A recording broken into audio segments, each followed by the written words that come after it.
The Song of Pelinal, Volume 1, on his name. Editor's note: Volumes 1 to 6 are taken from the so-called Reman manuscript, located in the Imperial Library. It is a transcription of older fragments collected by an unknown scholar of the early Second Era. Beyond this, little is known of the original sources of these fragments, some of which appear to be from the same period, perhaps even from the same manuscript. But as no scholarly consensus yet exists on dating these 6 fragments, no opinions will be offered here. That he took the name Pelinal was surpassing strange, no matter his later sobriquets, which were many. That was an elvish name, and Pelinal was a scourge on that race, and not much given to irony. Pelinal was much too grim for that. Even in youth, he wore white hair, and trouble followed him. Perhaps his enemies named Pelinal of their own in their tongue, but that is doubtful, for it means glorious knight, and he was neither to them. Certainly many others added to that name during his days in Tamriel. He was Pelinal, the White Strake, because of his left hand. Made of a killing light, he was Pelinal the Bloody, for he drank it in victory. He was Pelinal Insurgent, because he gave the Crusades a face. He was Pelinal in triumph, as the words eventually became synonymous, and men-at-arms gave thanks to the aid when they saw his manner coming through war. He was Pelinal the Balmer, for he was quick to admonish these allies of his that favored tactics that ran counter to his. That is, sword, theory. And he was Pelinal the Third, though whether this was because some said he was a god, geyser, or had incarnated twice before already, or that simpler. He was the third version given to Perith, Anon Alesia, and her prayers of liberation before he walked among the quarters of rebellion is unknown. The Song of Pelinal, Volume 2, on his coming. Editor's note: Volumes 1 to 6 are taken from the so-called Reman manuscript, located in the Imperial Library. It is a transcription of older fragments collected by an unknown scholar of the early Second Era. Beyond this, little is known of the original sources of these fragments, some of which appear to be from the same period, perhaps even from the same manuscript. But as no scholarly consensus yet exists on dating these 6 fragments, no opinions will be offered here. And then Perith spoke to the handmaiden again, eyes to the heavens which had not known kindness since the beginning of elven rule, and she spoke of the mortal whose kindle is beloved by the gods, for its strength in weakness, a humility that can burn with the metaphor and yet break easily, and always doomed to end in death. And this is why those who let their souls burn anyway are beloved of the dragon and his kin. And she said, "And this thing I have thought of, I have named it, and I call it freedom, which I think is just another word for Shazar, who goes missing. You, may the first reign at his thundering, and that is what I ask now of our alien masters, that we might sunder them fully and repay their cruelty by dispersing them to drown in the Topal. Morihaus, your son, mighty and snorting, 4-horned winged. When next he flies down, let him bring us anger. And then Cain granted Perith another symbol, a diamond soaked red with the blood of elves, whose facets could, and sector and form, into a man whose every angle could cut her jailers, and a name, Pelinal, which is the star-made knight. And he was arrayed in armor from the future time, and he walked into the jungles of Sirad, already killing, Morihaus stamping at his side, froth bloody and bellowing from excitement because the Pelinal was come. And Pelinal came to Perith's camp of rebels, holding a sword and mace, both encrusted with the smashed viscera of elven faces, feathers and magic beads, which were the markings of the Ailedun, stuck to the redness that hung from his weapons, and he lifted them, saying, "These were their eastern chieftains, no longer full of their talking." The Song of Pelinal, Volume 3, On His Enemy. Editor's note: Volumes 1 to 6 are taken from the so-called Reman manuscript, located in the Imperial Library. It is a transcription of older fragments collected by an unknown scholar of the early Second Era. Beyond this, little is known of the original sources of these fragments, some of which appear to be from the same period, perhaps even from the same manuscript. But as no scholarly consensus yet exists on dating these 6 fragments, no opinions will be offered here. Pelinal Whitestrake was the enemy of all elf-kind that lived in Sirod in those days. Mainly, though, he took it upon himself to slay the sorcerer kings of the Aelids in pre-arranged open combats rather than at war. The fields of rebellion he left to the growing armies of the Paravania and his bold nephew. Pelinal called out Haromir of Copper and Tea into duel at the Tor, and ate his neck veins while screaming praise to Reman, a name that no one knew yet.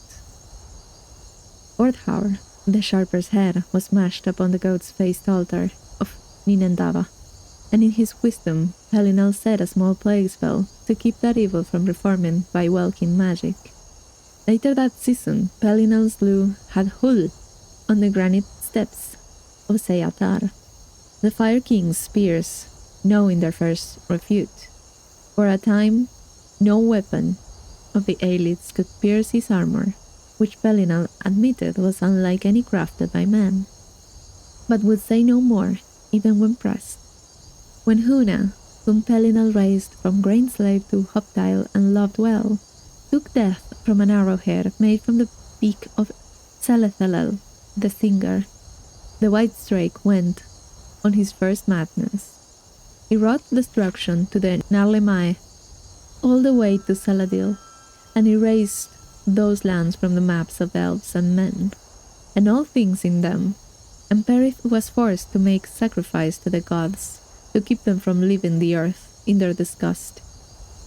And then came the storming of White Gold, where the Aelids had made pact with the Aurorans of Meridia, and summoned them, and appointed the terrible and golden-hued half-elf, Umaril, the unfeathered, as their champion.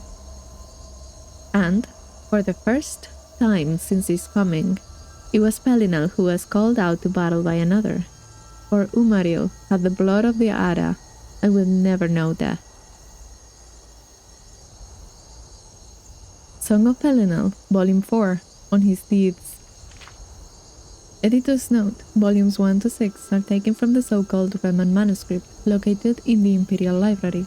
It is a transcription of older fragments, collected by an unknown scholar of the early Second Era.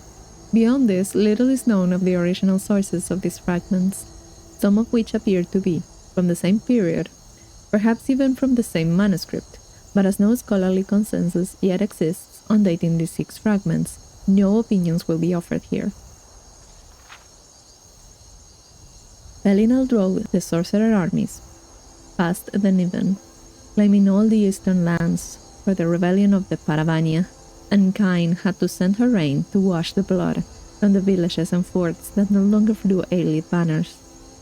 For the armies of men needed to make camps of them as they went forward, and he broke the doors open for the prisoners of the Vatace, with the slave queen lying on Mori House above them, and men called her Al-Esh for the first time. He entered the gate to win back the hands of the 1,000 strong of Sedor, a tribe now unknown but famous in those days, which the Aelids had stolen in the night.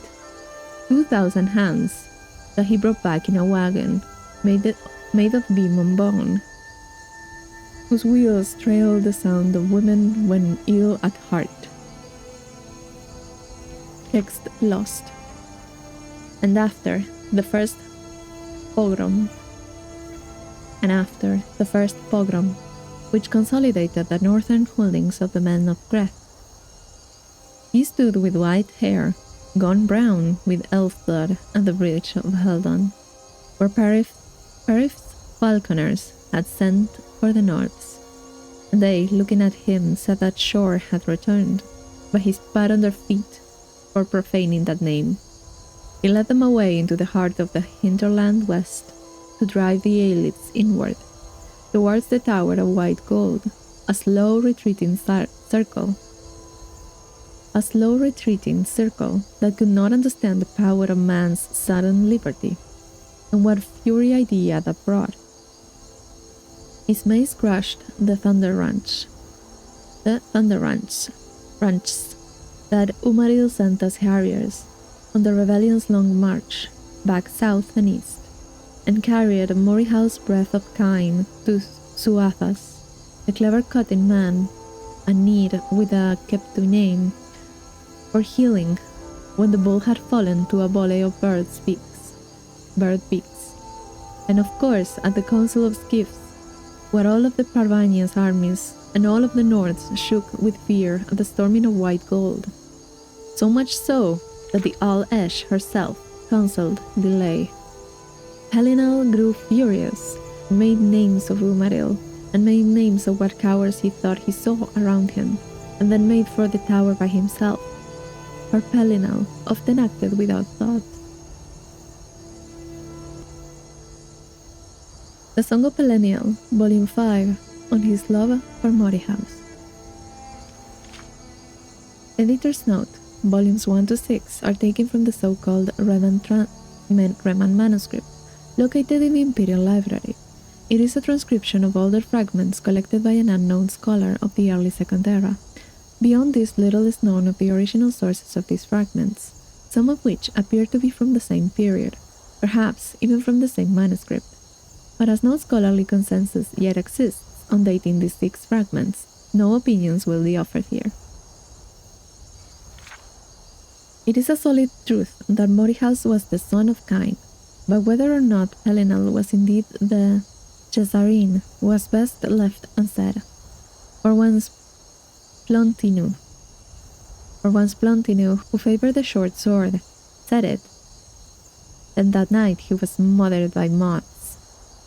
It is famous, though, that the two talked of each other as family, with Morihaus as the lesser, and that Pelinal loved him and called him nephew. But these would be merely the fancies of immortals. Never did Pelinal counsel Morihaus in time of war, for the man-bull fought magnificently, and led men well, and never resorted to madness. But the White Strake did warn against the growing love with Perith. We are Ada, more, and change things through love. We must take care lest we beget more monsters on this earth. If you do not resist, she will take to you, and you will transform all Sirot if you do this. And to this the bull became shy, for he was a bull, and he felt his form too ugly for the Parvania at all times, especially when she disrobed for him. He snorted, though, and shook his nose, up into the light of the Secunda moon, and said, "She is like this shine on my nose hoop here. An accident sometimes, but whenever I move my head at night, she's there. And so you know what you ask is impossible." The Song of Pelinal, Volume 6, on his madness. Editor's note: Volume 1 to 6 are taken from the so-called Reman manuscript located in the Imperial Library. It is a transcription of older fragments collected by an unknown scholar of the early Second Era. Beyond this, little is known of the original sources of these fragments, some of which appear to be from the same period, perhaps even from the same manuscript. But as no scholarly consensus yet exists on dating these 6 fragments, no opinions will be offered here. And it is said that he emerged into a world like a patomake, that is, born by Sithis and all the forces of change therein. Still others, like If of New Tyr, said that beneath the Pelinal star armor was a chest that gaped open to show no heart, only a red rage, shaped diamond fashion, singing like a mindless dragon, and that this was proof that he was a myth echo, and that where he trod were shapes of the first Ursheng. Pelinal cared for none of this, and killed any who would speak god logic, except for fair Perith, who he said enacts rather than talks, as language without exertion is dead witness. When those soldiers who heard him say this stared blankly, he laughed and swung his sword, running into the rain of kine, to slaughter their allied captives, screaming, "O Aga, for our shared madness I do this. I watch you watching me, watching back.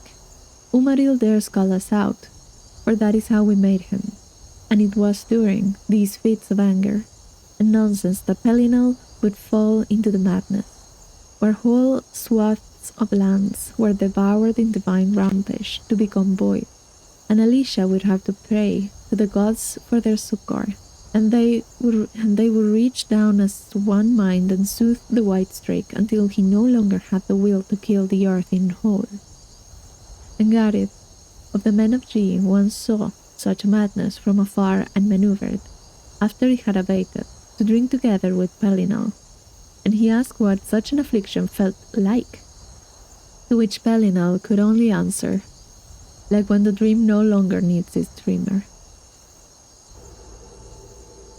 The Song of Pelinal, Volume 7, on his battle with Umaril and his dismemberment.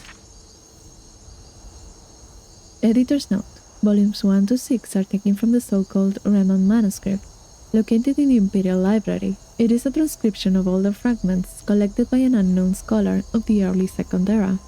Beyond this, little is known of the original sources of these fragments, some of which appear to be from the same period, perhaps even from the same manuscript. But as no scholarly consensus yet exists on dating these 6 fragments, no opinions will be offered here. And so after many battles with Umaril's allies, where dead Aurorans lay like candlelight around the throne, the Pelinal became surrounded by the last elite sorcerer kings and their demons, each one heavy with virulence. The white strake cracked the floor with his mace, and they withdrew, and he said, "Bring me Umaril, that called me out." And, while mighty in his aspect and wicked, deathless golden Umaril favored ruin from afar over close combat, and so he tarried in the shadows of the White Tower before coming forth. More soldiers were sent against Pelinal to die, and yet they managed to pierce his armor with axes and arrows, for Umaril had brought each one by long barrelans, which he had been hoarding since his first issue of Challenge. Presently, the half-elf showed himself, bathed in meridian light, and he listed his bloodline in the Aelidon and spoke of his father, a god of the previous Kalpas, whirled a river and taking great delight in the heavy breathing of Pelinal, who had finally bled. Text lost. And Umaril was laid low, the angel face of his helm dented into an ugliness which made Pelinal laugh.